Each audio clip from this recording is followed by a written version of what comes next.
तो कहानी की शुरुआत में हमें जापान के एक स्कूल का सीन दिखाया जाता है, जहां हम कुरुमी नाम की एक लड़की को देखते हैं, जिसे अपने स्कूल में पढ़ने वाले एक लड़के सेनपाई पर बहुत ही तगड़ा क्रश था। अब वो जैसे ही सेनपाई की तरफ देखते हुए भागती है तो वो वहीं पर गिर गई और उसके पैर में चोट आ गई थी।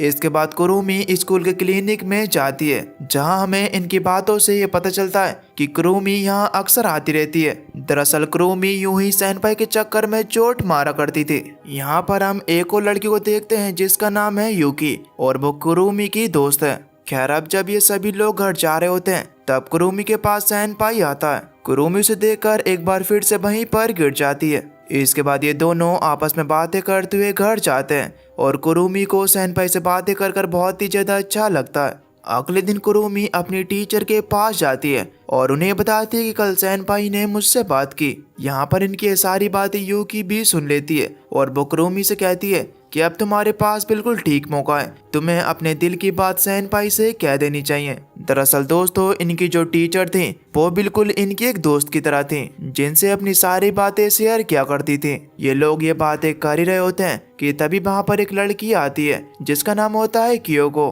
वो भी इनकी एक दोस्ती थी। वो इन सभी को ऊपर चलने के लिए कहती है। तब ये सभी लोग ऊपर जाते हैं जहाँ इन्होंने वेजिटेबल की खेती कर रखी थी। यूकी यहाँ से कुछ ओनियंस तोड़कर नीचे लेकर आती है। वो नीचे अपने क्लासरूम में आकर अपने सभी क्लासमेट्स को ये ओनियंस दिखाती है और कहती है कि देखो ये ओनियंस कितनी ज्यादा फ्रेश हैं। उसे यहाँ पर ऐसा करते हुए देखकर कियोको और कुरुमी उसे बहुत ही हैरानी के साथ देख रही थी। इसके बाद वो यूकी से कहते हैं कि यूकी बहुत हुआ, चलो अब वापस आओ। और अब तभी दोस्तों हमें दिखाया जाता है कि जहाँ पर यूकी खड़ी है वहाँ पर तो कोई भी नहीं है, चारों तरफ है तो सिर्फ खून ही खून। और यूकी जो उन सभी स्टूडेंट से बातें कर रही थी वो सिर्फ उसकी एक इमेजिनेशन थी। दरअसल यूकी अक्सर ऐसा करती रहती है। उसे ऐसा लगता है कि उसके स्कूल में कुछ भी नहीं हुआ है। उसके साथ के जितने भी क्लासमेट्स थे वह अभी भी वहीं पर ही हैं, लेकिन ऐसा बिल्कुल भी नहीं है। इस स्कूल को चारों तरफ से ज़ॉम्बीज ने घेर लिया है। इस स्कूल में जितने भी पढ़ने वाले स्टूडेंट्स थे वो सभी अब ज़ॉम्बीज बन चुके हैं। यहाँ पर बचे थे तो सिर्फ वो तीनों लड़कियां और उनकी टीचर। ये चारों लोग स्कूल की एक जगह पर रह रहे थे जिसे इन्होंने स्कूल लिविंग क्लब का नाम दे रखा था। खैर, यहाँ पर कियोको और कुरुमी मिलकर ये डिसाइड करते हैं कि वो नीचे कैफेटेरिया में जाकर वहाँ से कुछ खाने का सामान लेकर आएंगी, क्योंकि अब इन्हें यहाँ पर रहते रहते काफी दिन हो गए थे और इनके खाने पीने का सामान पूरी तरीके से खत्म हो चुका था। ये दोनों यूकी को अपने साथ ले जाने के लिए उसके पास पहुंचती हैं, लेकिन इन्होंने देखा कि यूकी अकेले ही क्लास में बैठकर हंस रही है। दरअसल वो ये इमेजिन कर रही थी कि उनकी टीचर उन्हें पढ़ा रही हैं और सब कुछ बिल्कुल नॉर्मल है। ये चीज देखकर वो दोनों यूकी को वहीं पर छोड़कर अकेले ही नीचे जाने का फैसला करती हैं। अब जब ये दोनों नीचे पहुंची तो वहाँ पर बहुत सारे ज़ॉम्बीज थे, लेकिन ये दोनों बिना कुछ आवाज करे डायरेक्टली कैफेटेरिया की तरफ बढ़ती हैं। अब जब ये दोनों वहाँ से जा ही रही थी कि तभी एक ज़ॉम्बी इनके रास्ते में आकर खड़ा हो जाता है। ये दोनों किसी तरीके से उससे बचने की कोशिश करती हैं, लेकिन एक दूसरे ज़ॉम्बी ने इनके ऊपर अटैक कर दिया। अब इससे पहले कि वो ज़ॉम्बी इन दोनों में से किसी को काट पाता, उससे पहले ही कुरुमी उसे मार देती है। इसके बाद ये दोनों फाइनली कैफेटेरिया में पहुंच गईं, जहां पर पहुंचकर ये दोनों खाने का सामान अपने बैग में रखी रही थी कि अब तभी एक लड़की आकर इनके ऊपर अटैक करती है, जो कि कोई ज़ॉम्बी नहीं बल्कि एक इंसान ही थी। ये देखकर ये दोनों इसे भी अपने साथ ले आती हैं। यहाँ पर लाने के बाद कुरुमी उस लड़की की बॉडी को चेक करती है कि कहीं वो लड़की इन्फेक्टेड तो नहीं है, लेकिन वो लड़की पूरी तरीके से ठीक थी।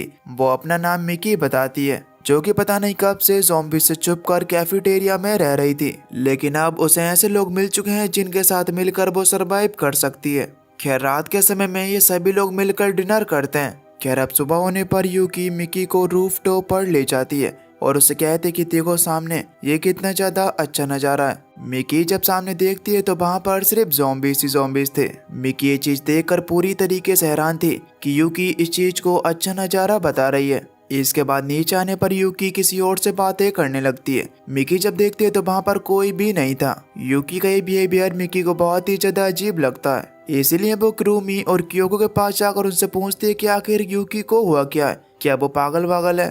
तब ये दोनों यहाँ पर मिकी को उस समय की बात बताती हैं जब यहाँ पर ज़ॉम्बी वायरस फैला था। एक दिन जब ये सभी लोग स्कूल में थे तो अचानक ही पूरे स्कूल में ज़ॉम्बी वायरस फैल गया, जिससे इन्फेक्टेड होकर स्टूडेंट्स एक दूसरे को काट रहे थे। यहाँ पर ये सारी चीजें देखकर कुरुमी बहुत ही बुरी तरीके से डर जाती है। सैनपाई जब यहाँ पर कुरुमी को अकेला देखता है तो वो जल्दी से उसके पास आकर उसे वहां से लेकर जाता है। वहीं यहाँ पर क्योको और उनकी टीचर ये सारा नजारा देखकर बुरी तरीके से परेशान थी। खैर यहाँ पर सैनपाई जब कुरुमी को अपने साथ लेकर ऊपर जा रहा था कि अब तभी कुरुमी को अपनी एक दोस्त दिखाई देती है जिसकी हालत खराब थी। कुरुमी उसके पास जाकर उसे हौसला देने लगी, लेकिन तभी देखते ही देखते उसकी वो दोस्त एक ज़ॉम्बी में बदल गई। वो उसे काटने वाली थी कि अब तभी बीच में सैनपाई ने आकर उसे बचा लिया, पर अब उसके काटने से सैनपाई इन्फेक्टेड हो चुका है। खैर इसके बाद ये दोनों जैसे तैसे कर रूफ टॉप पर पहुंचते हैं। अब यहाँ पर सैनपाई की भी हालत धीरे धीरे कर बहुत ही ज्यादा खराब हो रही थी, इसलिए सैनपाई कुरुमी से कहता है कि तुम मुझसे दूर चली जाओ, अब मैं ज़ॉम्बी बनने वाला हूँ। लेकिन कुरुमी यहाँ पर सैनपाई को छोड़कर जाना नहीं चाहती। यहाँ पर ये सभी लोग किसी तरीके से ज़ॉम्बीज से फाइट कर उन सभी ज़ॉम्बीज को रूफ टॉप पर से खत्म कर देते हैं। ये सारी चीजें देखकर यूकी के दिमाग पर बहुत ही बुरा असर पड़ता है और वो तभी से मेंटली खराब हो गई। अब इधर सैनपाई भी पूरी तरीके से एक ज़ॉम्बी बन चुका था। वो धीरे धीरे कर कुरुमी को काटने के लिए उसकी तरफ बढ़ता है, लेकिन इससे पहले कि वो उसे काट पाता कुरुमी अपने दिल पर पत्थर रखकर उसे मारकर नीचे गिरा देती है। और बस उसी दिन के बाद से ये लोग इस स्कूल में सरवाइव कर रहे हैं। लेकिन इनकी सारी बातें सुनने के बाद भी मिकी को कोई भी फर्क नहीं पड़ता और वो वहां से चली आती है।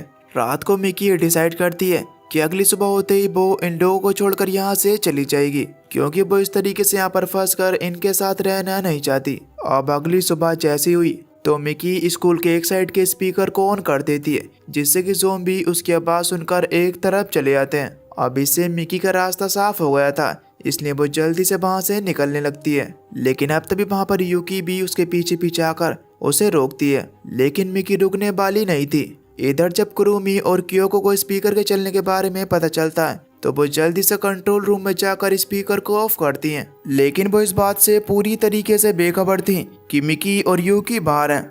इधर मिकी अपनी टीचर की कार की चाबी लेकर उनकी कार को ढूंढ रही थी कि तभी स्पीकर ऑफ होने की वजह से सभी ज़ॉम्बीज उसकी तरफ आने लगे।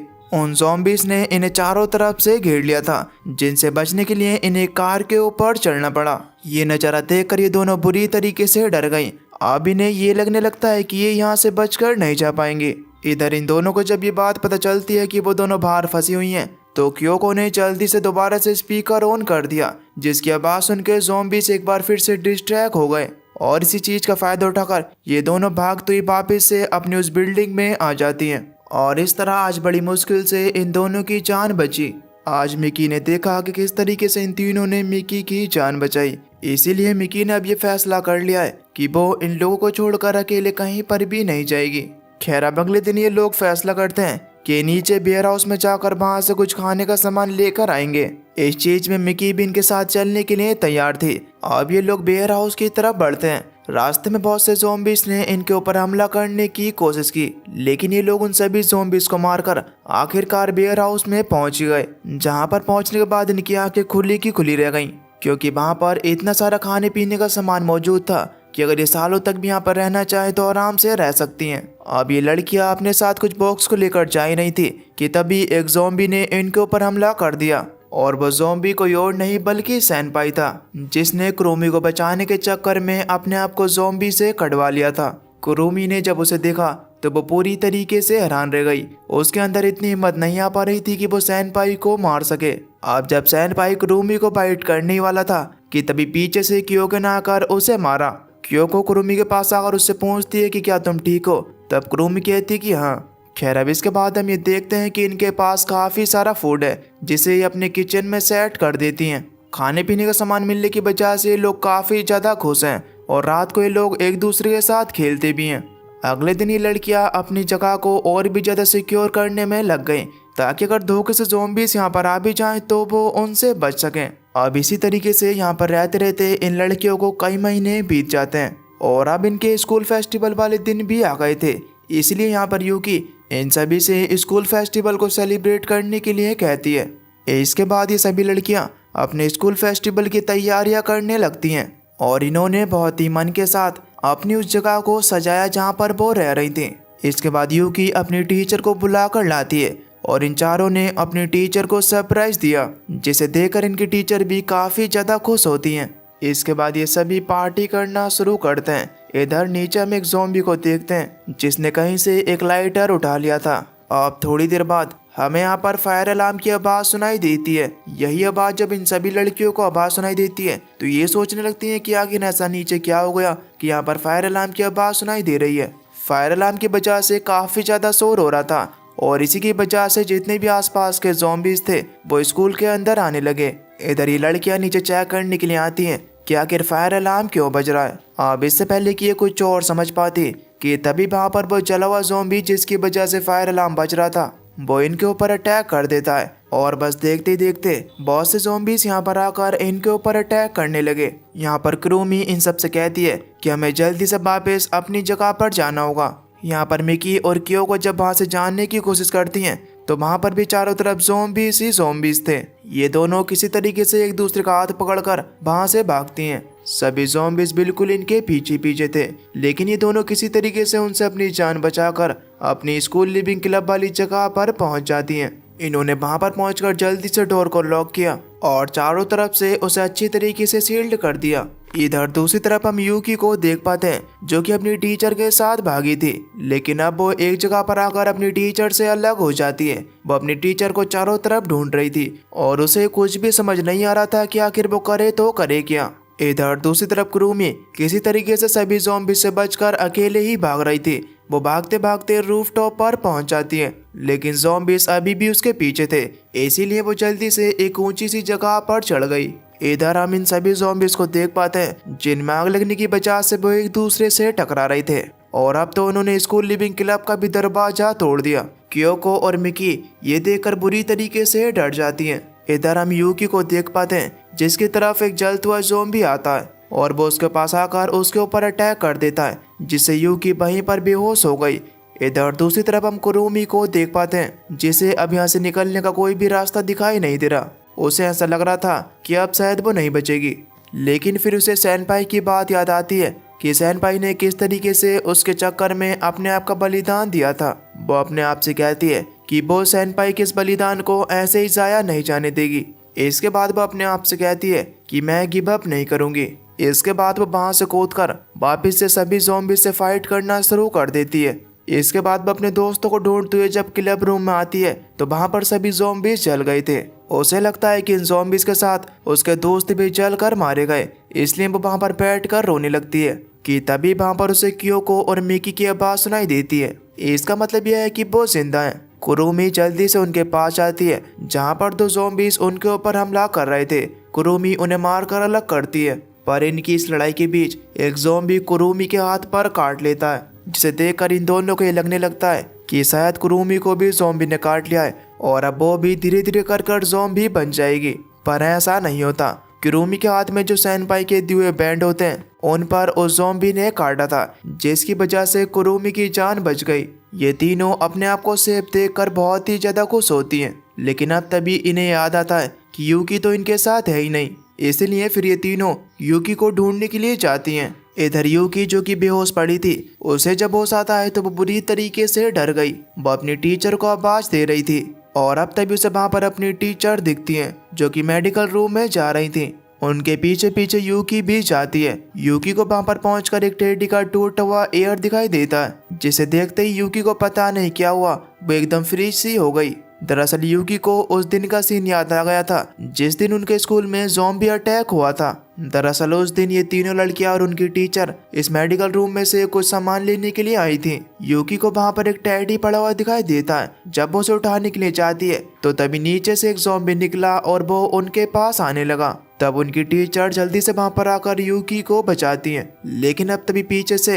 एक और ज़ॉम्बी आकर उनकी टीचर को बाइट कर लेता, जिस वजह से अब उनकी टीचर भी इन्फेक्टेड हो चुकी थी। वो तीनों लड़कियों को बाहर निकालकर उनसे कहती हैं कि अब मैं ज़ॉम्बी बनने वाली हूँ, इसलिए तुम तीनों यहाँ से सामान लेकर चली जाओ, मैं किसी तरीके से अपने आप को हैंडल कर लूँगी। वो तीनों लड़कियाँ यहाँ से जाने के लिए तैयार नहीं थी।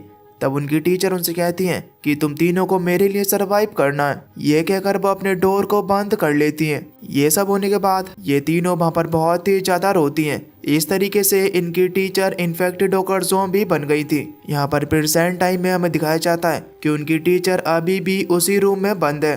दरअसल इनकी टीचर भी शुरुआत में सैनपाई की तरह ज़ॉम्बी बन गई थी, लेकिन आपको पता ही है कि यूकी की मेंटल कंडीशन खराब होने की वजह से वो उन्हें अपने साथ इमेजिन कर रही थी। अब तभी वो तीनों लड़कियां भी वहाँ पर आ जाती हैं। वो देखती हैं कि यूकी टीचर के सामने खड़ी हैं। वो तीनों लड़कियां भी अपनी टीचर को देखकर बहुत ही ज़्यादा इमोशनल हो जाती हैं। उनसे अपनी टीचर की ऐसी हालत बिल्कुल भी देखी नहीं जा रही, इसीलिए कुरुमी अपनी टीचर को मारकर उन्हें शांति प्रदान करती है। खैर इसके बाद हम ये देखते हैं कि उस आग की वजह से यहाँ पर जितने भी ज़ॉम्बीज थे वो जलकर मारे गए, लेकिन साथ ही साथ इनके खाने का जितना सामान था वो भी आग में जलकर खराब हो गया। इसीलिए अब ये चारों ये फैसला करती हैं कि अब वो इस स्कूल से बाहर निकलेंगी। अब इसके बाद हम ये देखते हैं कि ये चारों लड़कियां अपना सारा सामान गाड़ी में रखकर वहां से जाने के लिए बिल्कुल तैयार थी, लेकिन यहाँ से निकलने से पहले ये लड़कियां अपने स्कूल को अलविदा कहती हैं। इसके बाद ये चारों गाड़ी में बैठकर वहां से निकल गई। आगे चलकर इन चारों ने देखा कि पूरी की पूरी सिटी डिस्ट्रॉय हो चुकी है और सिर्फ स्कूल में नहीं बल्कि आसपास के सभी इलाकों में ज़ॉम्बी वायरस फैला हुआ है। और बस दोस्तों, इसी एंडिंग के साथ ये मूवी यहीं पर खत्म हो जाती है। तो आपको ये मूवी कैसी लगी हमें नीचे कमेंट करके जरूर बताना। और अगर आप चैनल पर नए हो तो प्लीज चैनल को सब्सक्राइब कर बेल नोटिफिकेशन को ऑल पर सेलेक्ट कर देना, ताकि अगली वीडियो की नोटिफिकेशन आपके पास सबसे पहले आ सके। तो चलिए मैं मिलता हूँ आपको न्यू इंटरेस्टिंग वीडियो में। तब तक के लिए अपना ख्याल रखिए और खुश रहिए।